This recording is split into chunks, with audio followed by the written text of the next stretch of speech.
એટલે બાપ બધોમાં આ અગ્નિએ પ્રાણથી જીવે છે, પાણીએ પ્રાણથી જીવે, પૃથ્વીએ પ્રાણથી જીવે. અને મહાપુરુષે કીધું કે પ્રાણથી જીવે છે. એ સૂત્ર આધારના એ અર્જુન, હું પ્રાણોનો પ્રાણ છું. જો કદાચ તમને એ વાતની ખ્યાલ હોય તો ગીતાજીમાં ભગવાન આ બોલ્યા બાપ. અને એ સંતો આજે વાત કરશે કે મહાપુરુષે કે બધોને એક જ આ એક સૂત્રધાર એટલો મહાન છે. સૂત્ર નવર સૂત્રધાર. અને એ વહી મહિમાને સમજવા માટે યજ્ઞવલ્લભજી ગાર્ગીને કીધું કે હવે આગળ સમજવું હોય તો શરણાગતમાં આવવું પડશે. ગાર્ગીજી એમની શરણાગત સ્વીકારી છે બાપ. એ વાત પણ ચોક્કસ છે બાપ. જ્યારે કોઈ પ્રશ્ન પૂછે મહાપુરુષ એનો યોગ જવાબ આપે ત્યારે એનું કે આ રે મારો સમાધાન કરી શકશે, બીજું કોઈ કરી શકે. આવા મહાપુરુષ શ્રી કૃષ્ણ જેમ મણિકા દોરા ધારા તેમ સબ જગ મેરી સહારા. મમ હંસ હે જીવ સારે સુન અર્જુન વચન हमारा. यह नश्वर तन थीर नहीं, क्या सोच करे मन माही. ब्रह्मानंद है रूप तुम्हारा, सुन अर्जुन वचन हमारा. આપણે આ વચનની મહિમા ચાલે છે. અહીંયા આ બધો મહિમા શાનો ચાલે છે? વચન સહી વિહંગમમાં રહેશે એટલે આકાશી છે બાપ. આકાશમાં રહેતા હોય એને હંસ કહેવાય. મહાપુરુષે કીધેલું છે, એને તારે કીધેલું છે કે ભૂમિ ઉપર ભૂચર ચાલે તેને વિઘ્ન અનંત. બ્રહ્મપંથ ખેચર તો કહીએ ચાલી શકે કોઈ સંત. આ સંતની મહિમા છે. માટે આર્યો એ કર્મ માર્ગ નહીં અને આર્યો એ ઉપાસના માર્ગ નહીં. આરી એ વાત થાય છે એ જ્ઞાન માર્ગ ની થાય છે. ત્રણ કોણ ને એટલે આ બેઠું એને બધા જુઓ. હમણાં એક ભાઈને મને પ્રશ્ન કર્યો કે મહારાજ આ જ્ઞાન સૌથી શ્રેષ્ઠ છે તો આ હોય રોમાપીરીએ લાખો જોય છે, અંબાજીએ લાખો જોય છે, આ બધા હોય છે. મેં કીધું એ બધા કર્મ માર્ગ વાળા છે, પોખો વાળો નથી. એ પગો વાળો છે. એમ કહું છું એ પગો વાળો છે એ બધો અહીં હેડ છે. અને જે પગ અને જે એક પોણીમાં હેડે છે માછલી છે ચો હેડે છે પંખી કી ખોજ મીનકા માર્ગ. સો સદગુરુજી એ બતાવી આ રહ્યો એ માર્ગ રહ્યો ને એ એક મીનનો છે. એટલે આ દેહનો કર્મ માર્ગ છે. મનનો મહાપુરુષે કીધેલું છે જળનો માર્ગ છે એ ઉપાસનામાં રહે અને જીવનો છે એ જ્ઞાન માર્ગ છે. આમાં ત્રણ ભૂમિકાઓ. આ દેહમાં દેહનો ચેતન મન વસે, મનનો ચેતન જીવ, એનો અરજી દ્રષ્ટા કહીએ તે છે પૂરણ શિવ. માટે આ વસ્તુને જાણવી હોય તો ગુરુનું શરણ સેવવું પડે. તે સિવાય સમજાય એવો માટે એ સમજવા માટે પરમાત્માએ તમને આવું એક વિશિષ્ટ ચેતન સાધન મનુષ્ય દેહ આપ્યો છે. બીજો બધો છે એ જડ છે કે એમને એમની એ ખબર નથી કે પરમાત્માની એ ખબર નથી. એનો તો એક જ આ પ્રાણને પોષવો અને બસ એટલું છે. પશુઓને પંખીઓને બીજા કોઈ નહીં ને. પણ આ મનુષ્ય વિચારે કે હું કોણ છું, આવ્યો છું, આટલો બધો જવાનું છો. આ વિશ્વનો કરતા આ મોડવો બધો તો આ રહી કે કની બધો છે કે સંત શ્રી રામસંગજીએ તો આ આખો આટલું બધું મંદિર તારું વિશ્વ રૂપાળું સુંદર સર્જન, આવો બધો મંડપનો રચવા વાળો આર્યો એ હમણાં કીધું કે કની રચ્યો. હમણાં બોલ્યા ને એટલે એ મને દર્શન તો દો.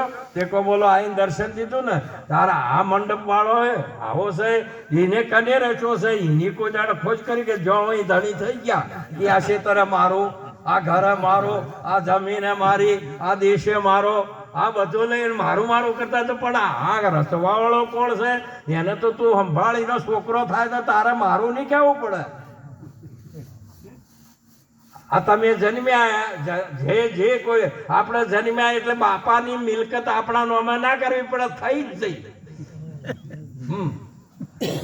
એ તો તરત જ થઈ જાય.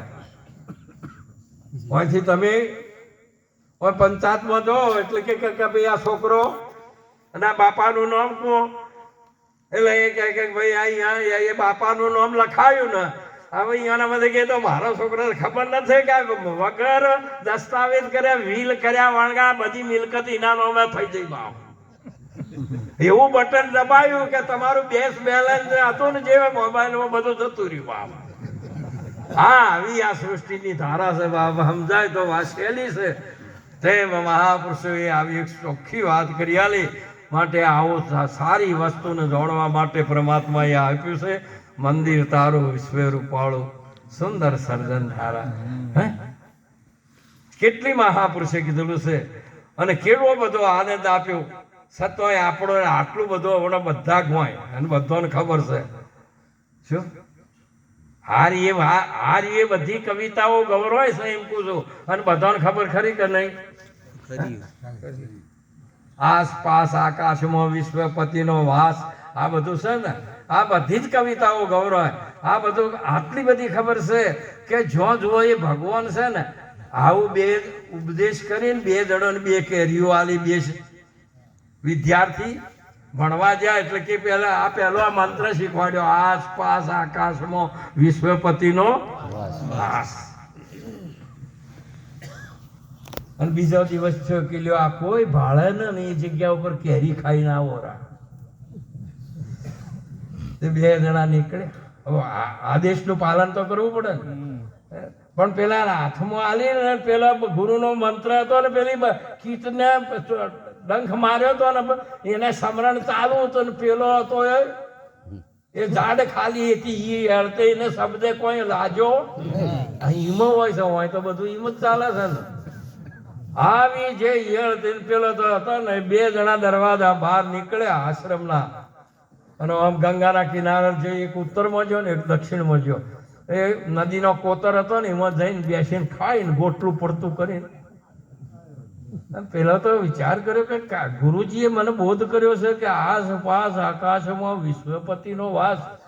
તું કદાચ ભોયરામાં જઈને કોઈ વિચાર કરે ને તો એ જોણે જગનો તાત બધું ભગવાન જોણે. અને ગુરુજી કે કોઈ ન ભાળે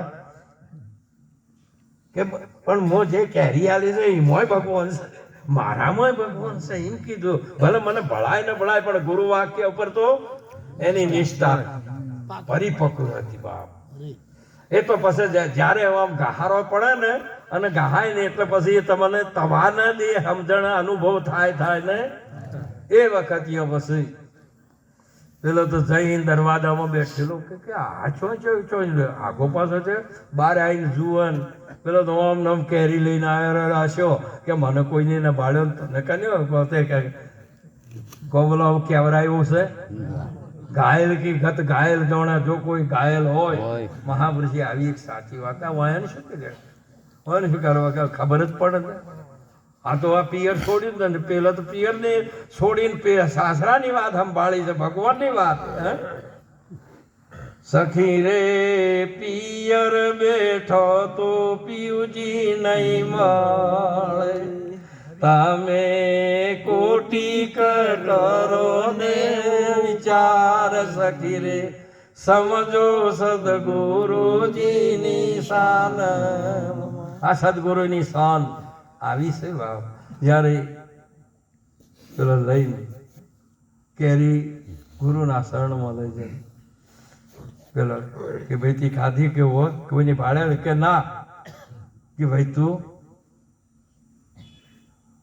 કે બાપુ આપ ગુરુમુખી જી બોલે એ વેદો બધા ફેલ થાય પણ ગુરુ વાક્ય કોઈ દાડો ફેલ થતું નથી.